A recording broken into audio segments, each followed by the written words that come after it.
Olá, está no ar mais um cenário aqui na sua Local TV, o seu canal 23 da NET. Nesta semana nós vamos conversar com o advogado tributarista Newton Gomes. Vamos falar um assunto que quase ninguém gosta, mas é uma realidade nesse país, que são os impostos. Newton, é um prazer estar recebendo você aqui no nosso programa. Prazer é todo meu. Falar um pouquinho, tentar explicar para o nosso telespectador hoje, quais são os impostos do dia a dia das pessoas no Brasil? Olha, o problema do Brasil é que a gente tributa muito o consumo, né? E ao tributar o consumo, nós temos vários impostos que são incidem, IPI, ICMS, ISS, PIS, COFINS, né? Então, esses são os impostos mais comuns que incidem sobre as mercadorias, sobre os serviços que nós fazemos. Eu diria que esses são os mais comuns. Claro que nós temos imposto de renda, imposto de importação e exportação, mas aí depende da situação. Eu acho que o brasileiro, como um todo, ele paga ICMS, ISS, PIS e COFINS, aí é inevitável. Antigamente, né, várias pessoas conviveram com isso, as notas fiscais, porque os impostos incidem a partir do momento que uma nota fiscal cai em algum lugar, o pessoal ou prestou um serviço, ou vendeu alguma coisa, emite a nota fiscal e a partir daí vem a tributação. Antigamente tinha aqueles talões de nota, muita gente não pedia nota fiscal, e eu tenho percebido que nos últimos anos isso tem mudado bastante, por dois motivos. Um, a nota fiscal eletrônica e os terminais de cupom fiscal. Hoje está difícil mesmo de sonegar? Realmente, né? Porque o comércio, até o pequeno comércio que antes praticava isso aí, porque o grande comércio já não tem condição de fazer tal, porque tem que controlar as vendas, as compras, tal, o estoque. Agora, o pequeno comércio até que fazia isso aí e tal, mas mesmo hoje, como você falou, os terminais de ponto de venda, ICF, aquelas coisas lá, aquela maquineta está em tudo quanto é lugar. Exatamente. E ainda está juntado com o cartão de crédito. E o cartão de crédito é um formato de pagamento que cada vez aumenta mais. Então fica fácil para a administração tributária, tanto União como Estados e municípios, administrar tudo isso porque as notas fiscais são emitidas automaticamente através do cartão de crédito e pagamento, e aí a a arrecadação só tende a aumentar. Essa questão do cartão de crédito mais o terminal do cupom do caixa que você disse, é que é difícil de sonegar, primeiro, porque eu acho que 90% dos pagamentos hoje ou são com cartão de crédito ou com cartão de débito. E o sistema, a tecnologia da informação da Receita Federal, segundo eu tenho visto, acompanhado, é um dos melhores do mundo. Então, esta dificuldade que gera a não sonegação atualmente. Na realidade, o Brasil, a partir de 2007, ele instituiu um tal Sistema Público de Escrituração Digital. Quer dizer, é o SPED, que se chama. Uhum. Esse sistema são computadores muito potentes lá em Brasília, que recebem todas as informações do país todo. Então, tudo isso ele é engrenado, tudo isso é cruzado com bancos, com empresas, com, enfim, né, com vendas e tal. Então, esse cruzamento de dados é que praticamente impede a sonegação, etc. Tal. Então, há espontânea arrecadação, né? Em virtude desse, o contribuinte tem medo do cruzamento, né? Das informações que uma compra que ele faça vai cruzar com outra coisa, tal. Então isso induz as empresas e os contribuintes a cada vez pagar mais. Mas muitos também que se utilizam desses terminais ou da nota fiscal estão enquadrados no Simples, que hoje é perto de outras empresas ou serviços, é uma tributação relativamente pequena. Então, acaba sendo melhor ou mais produtivo para esse pequeno, médio empresário ir pela legalidade, chegar no final do mês e estar bonitinho, do que também ficar tendo que lançar ou não lançar algumas coisas, depois tem que fazer uma matemática para o caixa bater. Na realidade, o Brasil adotou o Simples, e com o Simples é um recolhimento unificado. Sim. Quer dizer, pega todos e recolhe num DARF só, numa guia só. Isso sim, pega as pequenas empresas e agora tem até o microempresário individual, que é pequenininho. Então, como a arrecadação dessas empresas total até que é razoável, é suportável, digamos assim, então fica melhor para o empresário que ele não se preocupe tanto com isso, tal. Então a coisa vai indo e há um aumento quase que espontâneo nisso, porque o pequeno empresário não fica gastando muito nisso, né, tem uma carga tributária razoável, e ele vai pagando, e o governo vai arrecadando e tem essa vantagem. Agora, a administração tributária hoje ela se concentra mais nos maiores contribuintes, né? Claro. Por exemplo, a semana passada houve uma autuação da Receita Federal daquela fusão Unibanco e com o Itaú, e aquilo foi uma autuação de 18 bilhões de cruzeiros. Então, nota-se que a Receita Federal, por exemplo, ela concentra a sua atividade nos grandes contribuintes e deixa os menores trabalharem um pouco mais livremente, né? Mas, mesmo assim, tem o cruzamento que pode pegar alguém no caminho. Eu ouvi certa vez de um ex-delegado da Receita Federal aqui, que, já avançando na questão do imposto de renda, que não tem, é impossível, é humanamente impossível a fiscalização e em cima de tudo, poder verificar tudo. Que para fazer a fiscalização, eles só começavam a pegar contribuintes a partir de 2 milhões de... É verdade isso? É verdade. Lá na Receita, por exemplo, a Receita ela vai fiscalizar despesas médicas, que é como não há limite, muita gente exagera, pega recibo falso e assim por diante. Tem muito esquema desse daí, a Polícia Federal acaba se pegando. Então, quando a Receita Federal ela decide fiscalizar a dedutibilidade de despesas médicas, ela pega logo 300, 500 contribuintes no país e manda intimação para todo mundo.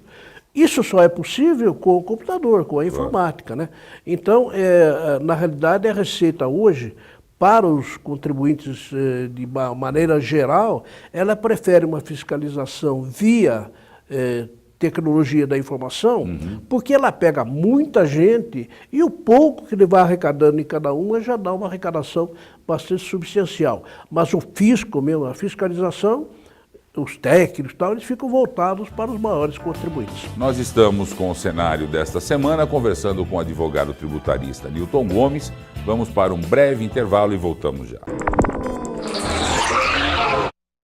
Numa região de fácil acesso a Raposo Tavares e a poucos minutos de shoppings e hipermercados, surge o Granville Guanabara Residencial. Um empreendimento com toda a infraestrutura e segurança que a sua família merece. Apartamentos de 2 dormitórios entregues com acabamento completo e uma ampla área de lazer que conta com piscinas adulto e infantil, playground, salão de festas, boulevard e churrasqueira. Venha conhecer os apartamentos decorados e conferir de perto as melhores condições de pagamento para morar no que é seu ou investir em uma das áreas que mais crescem em nossa região. Use o seu FGTS na entrada e aproveite essa oportunidade, pois estamos na última fase de lançamento. E atenção, no mês de agosto, o Granville paga a sua escritura. Mude já! Plantão de vendas na rua Jaziel de Azevedo Ribeiro, 255 em Votorantim. Telefone 3023-2012. Granville Guanabara. O melhor custo-benefício na melhor localização. Personalidades marcantes, irreverentes, gente da nossa gente. Daniel Perdiga recorda fatos e acontecimentos de sorocabanos que fazem história em nossa cidade. Programa Gente de Palavra, todos os dias, às 22h30, aqui na Local TV. Estamos de volta com o cenário dessa semana, conversando com o advogado tributarista Newton Gomes, falando sobre impostos. Existe uma divisão de impostos entre governo federal, governo estadual e governo municipal. O governo federal, que fica com um bolão deste tamanho, ele chega a ser até meio cruel em alguns momentos. Porque o que é o Brasil? É uma federação dividida em estados, mas a vida é no município. Aí chega o governo federal e fala para o prefeito, olha, você vai ter que investir 25% na educação, você vai ter que investir 15% na saúde, você tem um X de funcionários lá, e nós vamos recolher aqui no seu município, levar todo esse bolo e vamos devolver um pedacinho para você. E mais do que isso, tem PIS, COFINS e contribuição social sobre o lucro líquido, que eles chamam de contribuições e que aí já só fica para o governo federal. É justa essa divisão, Nilton? Não, essa divisão é totalmente justa, porque, na realidade, de uns tempos para cá, o Poder Executivo Central resolveu nominar o imposto como contribuição. E a nossa Constituição diz que a contribuição não é repartida com os estados e os municípios. Ora, então, PIS, COFINS, contribuição social, é um volume enorme, maciço de recursos que vai para Brasília, digamos, né? E os municípios, os estados ficam, e como eles têm cada vez mais obrigações, então falta dinheiro, logicamente. Aí o dinheiro está no Poder Central, e o Poder Central está fazendo aquelas coisas que a gente sabe aí, né? E aí é um problema muito sério, porque falta para os municípios, 5.600 municípios do Brasil, falta recursos para a educação, para a saúde, e vai por aí afora. E nós falamos de 5.600, onde eu acredito, salvo o melhor juízo, que 500 tenham autonomia própria. O restante vive do conhecido Fundo de Participação dos Municípios, que é composto por parte do IPI, do Imposto de Produto Industrializado, e parte do Imposto de Renda da Pessoa Jurídica. O governo federal já há alguns anos vem reduzindo o IPI dos automóveis, da linha branca, ou seja, de coisas de consumo, de muito consumo. E, na hora de fazer esse repasse de fundo de participação dos municípios, isso caiu sensivelmente, ou seja, municípios pequenos, de 10, 12, 15 mil habitantes, estão sofrendo, foram cortados na carne. Isso, que parece ser uma bondade do governo federal, acaba judiando ainda mais o município. Exatamente, porque como o IPI de carro, o IPI da linha branca, reduz certamente metade disso que iria para o estado e município já não vai mais. É por isso que o governo tem problemas políticos de redução e ele ultimamente tem reduzido muito as contribuições, como a desoneração da folha, essas coisas. Isso é uma arrecadação dele que ele livremente ele pode. Sim. Mas quando ele mexe nos impostos, ele mexe na vida dos municípios e dos estados, né? Mas eu acredito que só tem uma solução para isso. É uma ampla reforma tributária. É que o Brasil não tem condições políticas de fazer, nós não temos capacidade, né? Uma vez um cidadão falou ali, para fazer a reforma tributária tem que ser muito macho. Ora, o nosso presidente é mulher, né? Então talvez. Mas não é bem isso. Não é bem isso. Na realidade é que nós temos que nos entender e fazermos essa tal reforma tributária que está sendo prometida desde a Constituição de 88 e nós estamos aí tendo essa dificuldade. Eu acho que uma reforma tributária deve cuidar inicialmente dessa história da repartição da renda tributária, porque isso é uma injustiça flagrante. E eu não quero ser injusto só com o governo federal, porque o governador Geraldo Alckmin, já o governador Mário Covas, vem desonerando, através do ICMS, alguns produtos que fazem parte do dia das pessoas, trigo, couro, mais uma série de coisas do dia a dia. Consequentemente, a arrecadação do ICMS do município também cai, porque a arrecadação diminui. Então, é igual para todo mundo. E sobra para o município, na realidade, muito pouco imposto sobre serviço, que só vale para municípios que são maiores, porque para ter serviço precisa ter um comércio que seja pujante, uma indústria que seja pujante. Senão também não adianta nada. Então, eu acho e concordo plenamente com você. É um tema que foi capenga na Constituição de 88, onde teve temas que foram muito contemplados, mas a tributação ficou uma coisa terrível que já passou da hora dessa reforma, né? Sim, cada vez passa mais. A reforma é absolutamente imprescindível que se faça. E quando nós fizermos, tendo que que minorar essas injustiças aí e fazer uma visão totalmente diferente. Aliás, não é novidade nenhuma, nos outros países é assim, né? Nos outros países você tem a tributação da renda, dos mais ricos, tal, diminui-se a tributação do consumo, aumentando a tributação da renda, aumenta a participação dos estados e dos municípios. Sim. Né? Então, com isso, nós temos uma situação razoavelmente equilibrada. E é bem melhor para o consumo, para a indústria, para a economia como um todo, que a tributação se concentre mais na renda e não no consumo. Esse é um problema que só a reforma tributária é que vai resolver. Eu que tenho algumas atividades comerciais, enxergo o governo, e eu falo o governo do modo geral, da seguinte forma. É o meu sócio que não vai trabalhar no meu negócio, não entra com um tostão no meu negócio e leva limpo todo mês mais de 1/3 de tudo aquilo que eu arrecado, não do meu lucro, do que eu arrecado. Esse é um sócio folgado, né? Está tranquilo, né? Porque ele não colabora no seu negócio, ele não te ajuda no balcão, no estoque, no controle, né?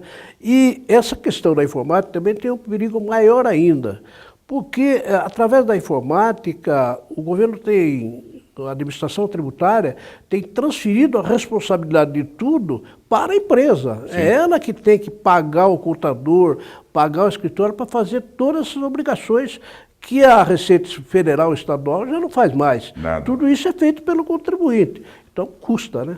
Aliás, além de tudo, além de ele tomar esses 30%, ele ainda me obriga a pôr meu filho numa escola particular para ter um ensino melhor, me obriga a fazer parte de um plano de saúde, me obriga a contratar um segurança para o meu negócio, um alarme, um sistema, porque ele também não me dá o retorno desses 30%. Aí que é injustiça, aí deixa de ser a injustiça tributária e passa a ser uma injustiça social com todo mundo, né? Na realidade, o retorno que nós temos do imposto que nós pagamos é ridículo.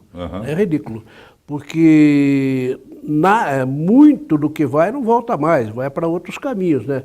E isso é terrível, principalmente a educação e a saúde são gravíssimas, a situação é gravíssima, as filas nos hospitais, o pessoal morrendo, tudo aí, exatamente por isso, né? Porque o dinheiro é aplicado em obras federais que acabam ficando pela metade, né? E isso é lamentável. Quando não vai para caminhos não tão republicanos, vamos dizer assim. Está aí o mensalão que não nos deixa mentir. Né? Exatamente. Nós vamos para mais um intervalo no cenário dessa semana, conversando com o advogado tributarista Newton Gomes e já voltamos para o nosso último bloco. Rafael de Aquino Arquitetura. Ideias arrojadas que se alinham à estética e funcionalidade de projetos residenciais e de edifícios, a fim de promover o aproveitamento e as potencialidades dos espaços, transformando sonhos em realidade. O escritório Rafael de Aquino Arquitetura dispõe de uma equipe de profissionais antenados nas novas técnicas arquitetônicas para um atendimento personalizado e inovador. Rafael de Aquino Arquitetura. Que tal um passeio pelos restaurantes mais saborosos de Sorocaba? No Roteiro Gourmet, você encontrará diversas opções que ajudarão você a optar pelo lugar que mais lhe agrada na hora das refeições. Todas as semanas, pratos de dar água na boca são apresentados pelos principais chefes da nossa cidade. Programa Roteiro Gourmet, todos os dias, às 19h30, na Local TV. Estamos de volta com o nosso último bloco do cenário desta semana, conversando com o advogado tributarista Newton Gomes, falando sobre impostos. Você nos assiste aqui no canal 23, mas pode nos acompanhar e acompanhar toda a programação da Local TV pela internet no www.localtv.net.br. Newton, um outro assunto que eu acho que aqui deve ser o imposto que maior abrangência tem é o imposto de renda. E este eu acho injusto mesmo, porque ele é parelho, mas ele é parelho na cobrança, mas, por exemplo, o assalariado, esse não tem jeito mesmo, ele é injusto porque o pequeno ou aquele que mais tem lucro paga a mesma coisa, é isso? Na realidade o salário é a forma mais simples de se controlar. Sim. Porque há uma retenção na fonte. Então as empresas retêm na fonte e o empregado não tem como se defender, porque há uma retenção. O que eu acho mais injusto no imposto de renda, como profissional da área, é que, por exemplo, há uma tributação grande, mas há a possibilidade de dedução de algumas despesas que são ridículas, né?